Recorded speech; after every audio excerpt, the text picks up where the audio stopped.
में हमें अर्जेंटीना की राजधानी ब्यूनोस एरिस को दिखाया जाता है, जहां पर चारों तरफ हाई सिक्योरिटी है।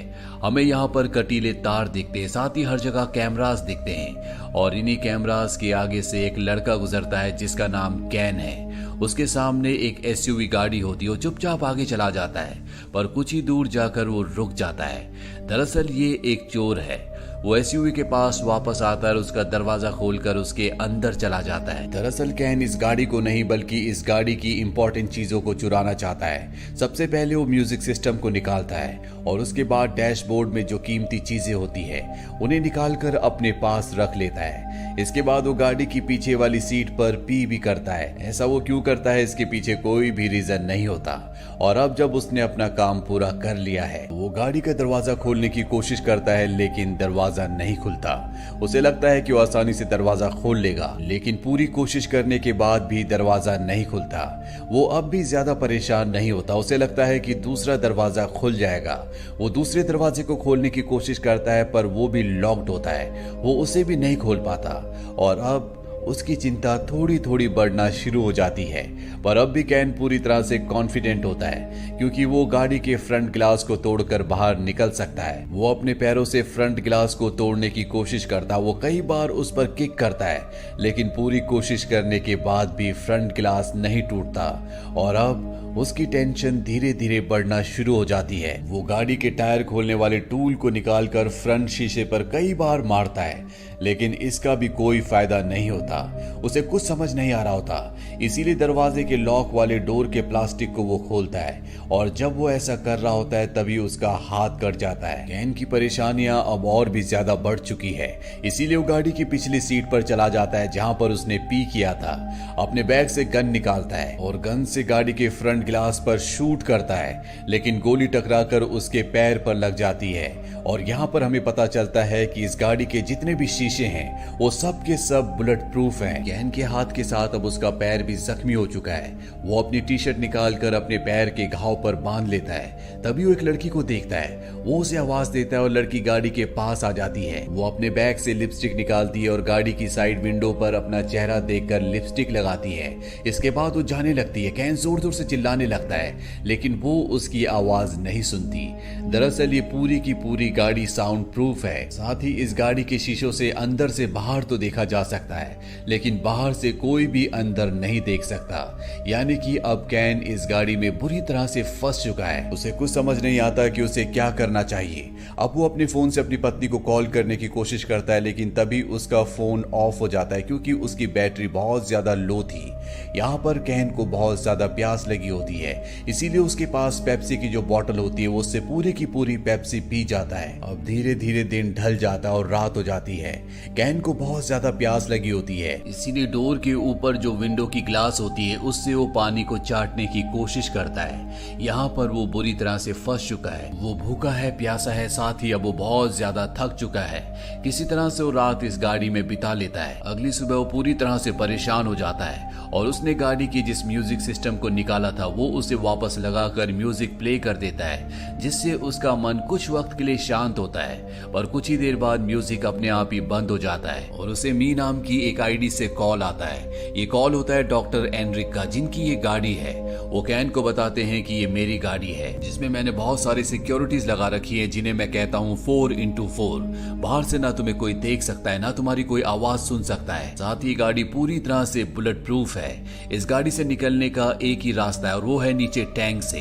लेकिन अगर तुमने ऐसे किया तो मैं इस गाड़ी को ब्लास्ट कर दूंगा, क्योंकि टैंक के नीचे मैंने एक्सप्लोसिव लगा रखा है। डॉक्टर एनरिक उसे अपनी पर्सनल लाइफ के बारे में भी बताते हैं कि मेरी पत्नी अब इस दुनिया में नहीं है, लेकिन मेरी पत्नी और मेरी ग्रैंड चाइल्ड मेरे साथ रहते हैं। साथ ही वो बताते हैं कि उन्हें बहुत ही खतरनाक बीमारी है और कुछ ही महीनों में उनकी मृत्यु होने वाली है।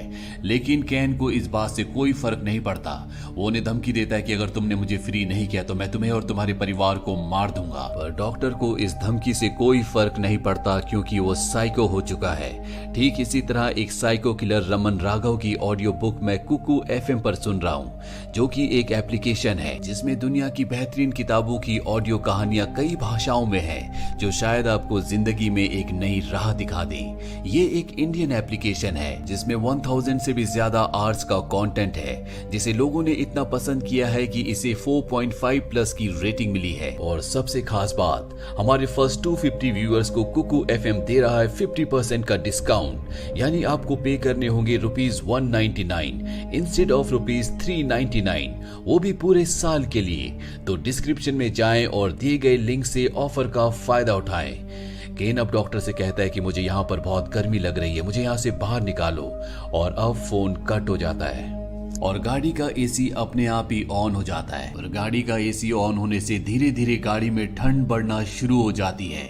गाड़ी का टेम्परेचर बहुत ज्यादा डाउन हो चुका है। यहाँ पर कैन कांपना शुरू कर देता है, अपनी टी शर्ट को एक बार फिर से पहन लेता है, लेकिन इसका कोई फायदा नहीं होता क्योंकि यहाँ पर ठंड बहुत ज्यादा है। उसके होंठ नीले होना शुरू हो जाते हैं, वो हाइपोथर्मिया का शिकार हो रहा है। साथ ही उसके पैर में जो घाव है वो भी अब इन्फेक्टेड हो चुका है। और इससे पहले कि उसकी जान जाती, डॉक्टर एनरिक एसी को बंद कर देते हैं। और अब यहाँ पर उसे कुछ भी समझ नहीं आ रहा होता कि वो क्या करे। तभी वो देखता है कि एक पुलिस वाला गाड़ी के पास आ रहा है। उसके अंदर एक उम्मीद जागती है। वो चिल्लाकर उसे आवाज लगाता है, लेकिन पुलिस वाला ना उसकी आवाज सुन सकता है ना ही उसे देख सकता है। दरअसल वो यहाँ पर इस गाड़ी का चालान काटने के लिए आया होता है, क्योंकि ये गलत जगह पर यानी कि नो पार्किंग पर खड़ी होती है। पुलिस वाला गाड़ी के चालान को फ्रंट शीशे पर रख कर चला जाता है। कैन अब हर एक उम्मीद को खो चुका है।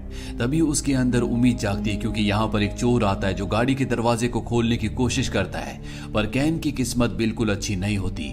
पड़ोस के लोग उस चोर को देख लेते हैं, उसका पीछा करते हैं। हालांकि चोर यहाँ से भाग जाता है, लेकिन अब पुलिस यहाँ पर आ चुकी है। गाड़ी के आसपास कई सारे लोग होते हैं, लेकिन किसी को भी नहीं पता कि इसके अंदर कोई फंसा हुआ है। इसीलिए सब के सब यहाँ से चले जाते हैं। अब कैन को एक बार फिर से डॉक्टर का कॉल आता है। डॉक्टर उसके बारे में और भी जानना चाहता है। कैन उसे बताता है कि वो इस दुनिया के रूल्स को नहीं मानता। यहाँ के जो अमीर लोग हैं वो गरीबों को कुचलना चाहते हैं और वो कभी भी ऐसा नहीं होने देना चाहता, इसीलिए वो चोरी करता है, जैसे उसके पिता और उसके ग्रैंडफादर किया करते थे। कोई अगर उसे गन पॉइंट पर रखकर भी ये काम करने से मना करेगा तब भी वो यही काम करेगा।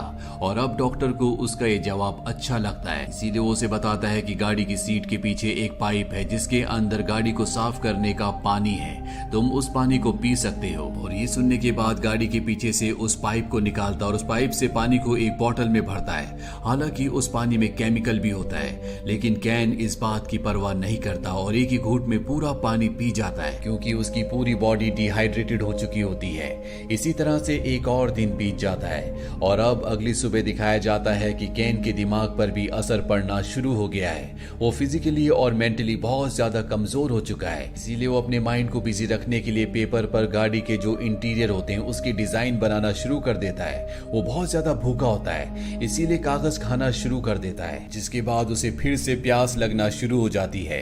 और अब उसके पास अपना यूरिन पीने के अलावा कोई भी रास्ता नहीं होता और मजबूरी में उसे ऐसा करना पड़ता है। और तभी उसे डॉक्टर का कॉल आता है। डॉक्टर की बात उसने मानी होती है, इसीलिए डॉक्टर उसे कहता है कि गाड़ी के डैशबोर्ड के नीचे एक चॉकलेट है, तुम उसे खा सकते हो। कैन जल्दी से उस चॉकलेट को निकालता और खा लेता है, जिसके बाद उसकी बॉडी में थोड़ी सी एनर्जी आ जाती है। कैन की फोन की जो बैटरी होती है वो उसे निकाल कर गाड़ी के डैशबोर्ड के ऊपर रख देता है ताकि वो सोलर एनर्जी से कुछ चार्ज हो जाए। और तभी उसे एक बार फिर से डॉक्टर का कॉल आता है। वो कैन को बताता है कि मैं तुम्हारे घर गया था, जहाँ मैं तुम्हारी बीवी और तुम्हारे बच्चे से मिला। मैंने उन्हें बताया कि तुम्हारी लॉटरी निकली है $1,00,000 की। मैंने उन्हें तुम्हारे काम के बारे में झूठ बताया और उन्हें $1,00,000 दिए और कहा कि अब तुम अपने नए घर को खरीद सकती हो। इसीलिए वो उस घर को छोड़कर नए घर में शिफ्ट हो गए। इसके बाद वो फोन को कट कर देता है। ये सब बातें सुनकर कैन को बहुत दुख होता है कि डॉक्टर उसकी फैमिली तक भी पहुंच गया। और अब उसने बैटरी जो गाड़ी के डैशबोर्ड पर रखी थी उसे फोन के अंदर डालता है, जिससे फोन स्टार्ट हो जाता है। वो अपनी पत्नी को कॉल करता है, लेकिन वो उसके फोन को रिसीव नहीं करती। इसीलिए वो अपनी पत्नी के लिए एक वॉइस मैसेज छोड़ता है और अब कुछ देर बाद दिखाया जाता है कि वो गाड़ी के स्टार्ट बटन को बार बार प्रेस करता है और गाड़ी स्टार्ट हो जाती है, लेकिन गाड़ी बैक गियर पर लगी होती है। वो गियर बदलने की कोशिश करता है लेकिन गियर नहीं बदलता और अब वो पूरी स्पीड से गाड़ी को पीछे ले जाता है। गाड़ी दीवार से टकरा जाती है और तभी गाड़ी के जो एयर बैग्स होते हैं वो खुल जाते हैं, जिससे उसे चोट नहीं लगती, पर गाड़ी का पिछला शीशा टूट चुका है। वो गाड़ी से निकलकर पास ही के पेट्रोल पंप के कैफे में जाता है, जहां पर वो खाने पीने की चीजें लेकर खाने लगता है, पर तभी वहां पर सिक्योरिटी गार्ड आ जाता है। वो केन से कहता है कि पहले तुम्हें इसके पैसे पे करने होंगे, पर केन के पास पैसे नहीं है, इसीलिए वो अपनी गन निकालता है और उससे मार देता है, पर तभी उसकी आंखें खुल जाती। वो अब भी गाड़ी के अंदर होता है। दरअसल वो इस सपना देख रहा होता है। उसकी हालत बहुत ज्यादा खराब हो चुकी है, उसके अंदर बिल्कुल भी एनर्जी नहीं है और उसके पास जो गन होती है वो उससे अपनी जान लेने की कोशिश करता है, लेकिन गन के उस स्लॉट में गोली नहीं होती। और तभी यहाँ पर एक बार फिर से डॉक्टर का उसे कॉल आता है और तभी गाड़ी की लाइट्स अपने आप ही जल जाती है। उसके सामने डॉक्टर होता है। डॉक्टर फोन से उससे बात कर रहा होता है, पर अब वो गाड़ी के अंदर आ जाता है क्योंकि वो जानता है कि केन की हालत बहुत ज्यादा खराब हो चुकी है। उसके अंदर इतनी ताकत नहीं है कि वो उसके ऊपर हमला कर सके। गाड़ी के अंदर आने के बाद वो केन को बताता है कि आज से पहले मुझे 28 बार लूटा गया है, इसीलिए मैंने ऐसी गाड़ी बनाई जिसके अंदर मैं किसी भी चोर को फंसा सकूं, और अब तुम फंस चुके हो, तुम यहाँ से जिंदा नहीं जा सकते। इसके बाद डॉक्टर किसी को कॉल करता है और केन को मौका मिल जाता है। वो अपनी गन से उस पर शूट कर देता है और गाड़ी से निकलकर रेंगते हुए आगे बढ़ने लगता है, क्योंकि उसके अंदर अब इतनी ताकत नहीं है कि वो भागकर या चलकर यहाँ से जा सके। पर डॉक्टर को गोली छू कर निकली होती है, वो अब भी पूरी तरह से ठीक होता है। वो केन के पास आता है और उसे मारता हुआ उसकी गन को छीन लेता है और एक बार फिर से केन को गाड़ी के अंदर ले जाने लगता है, लेकिन गन की आवाज से यानी कि गोली की आवाज से यहाँ पर पुलिस आ चुकी होती है और वो डॉक्टर से कहती है कि इसे छोड़ दो, लेकिन डॉक्टर केन को गन पॉइंट पर ले लेता है और पुलिस वाले को बताता है कि ये एक चोर है, इसने मेरी एसयूवी चुराने की कोशिश की, इसने मेरे ऊपर गोली चलाई और अब मैं इसके साथ खुद ही निपट लूंगा, ये तुम्हारा प्रॉब्लम नहीं है। लेकिन पुलिस वाला उसे कहता है कि इसे छोड़ दो, और डॉक्टर उसकी बात नहीं मानता और कुछ ही देर में यहाँ पर रिपोर्टर्स और पुलिस की और भी गाड़ियां आ जाती है और इन्हीं में एक पुलिस ऑफिसर आता है जिसका नाम एमेडियो होता है। दरअसल अब वो रिटायर हो चुका है और वो डॉक्टर से बात करता है। वो उसे कन्विंस करने की कोशिश करता है कि तुम्हें इसे छोड़ना होगा, पर डॉक्टर उसकी बात नहीं मानता। वो कहता है कि पुलिस वाले अपना काम अच्छे से नहीं करते, इसीलिए इनके जैसे चोर आजादी से घूमते हैं और उसका नुकसान हम आम जनता को उठाना पड़ता है। मैं जो कर रहा हूँ बिल्कुल ठीक कर रहा हूँ। यहाँ पर जितने भी लोग होते हैं आधे लोग डॉक्टर की साइड हो जाते हैं और वो चाहते हैं कि वो केन को मार दे, पर आधे लोग चाहते हैं कि वो केन को फ्री कर दे। पर जो यहाँ पर रिटायर पुलिस वाला होता है वो डॉक्टर से कहता है कि तुम एक एजुकेटेड इंसान हो, तुम कानून को अपने हाथ में नहीं ले सकते, तुम्हें इसे छोड़ देना चाहिए। वो उसे बहुत सारी ऐसी बातें बोलता है जिससे डॉक्टर कन्विंस्ड हो जाता है और अब वो केन को छोड़ देता है। केन किसी तरह से पुलिस की गाड़ी तक आ जाता है और डॉक्टर खुद अपनी गाड़ी में बैठ जाता है। वो अपने मोबाइल पर एक टाइमर चलाता है और अगले पल वहां पर एक बहुत बड़ा ब्लास्ट हो जाता है। दरअसल पेट्रोल टैंक के नीचे जो उसने एक्सप्लोसिव लगाया था उसने उसे ब्लास्ट कर दिया और अब उसकी मृत्यु हो चुकी है। वही केन को दिखाया जाता है जो ये देखकर पूरी तरह से सैड हो चुका है, पर अब वो फ्री है और उसने जो भी अपराध आज तक किए थे इसके लिए पुलिस उसे अरेस्ट कर लेती है। वहीं सारे के सारे लोग डॉक्टर के बारे में बोल रहे होते हैं। वो कहते हैं कि ये एक समुराई डॉक्टर था जिसे अपने ऊपर पूरा विश्वास था। वो जो कर रहा था उसे विश्वास था कि वो पूरी तरह से ठीक था और ये गवर्नमेंट को एक बहुत बड़ा सबक है। कम से कम इस बड़ी घटना के बाद पुलिस प्रशासन अपने काम को अच्छे से करेगी और शहर में जो चोरी की वारदातें होती है उन्हें पूरी तरह से कंट्रोल में ले लेगी।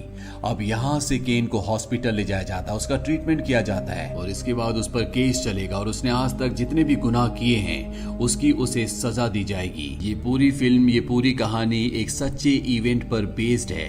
ये फिल्म ईयर 2019 में रिलीज हुई थी। IMDb पर इसकी रेटिंग है 5.7। उम्मीद करते हैं कि ये कहानी आपको पसंद आई होगी।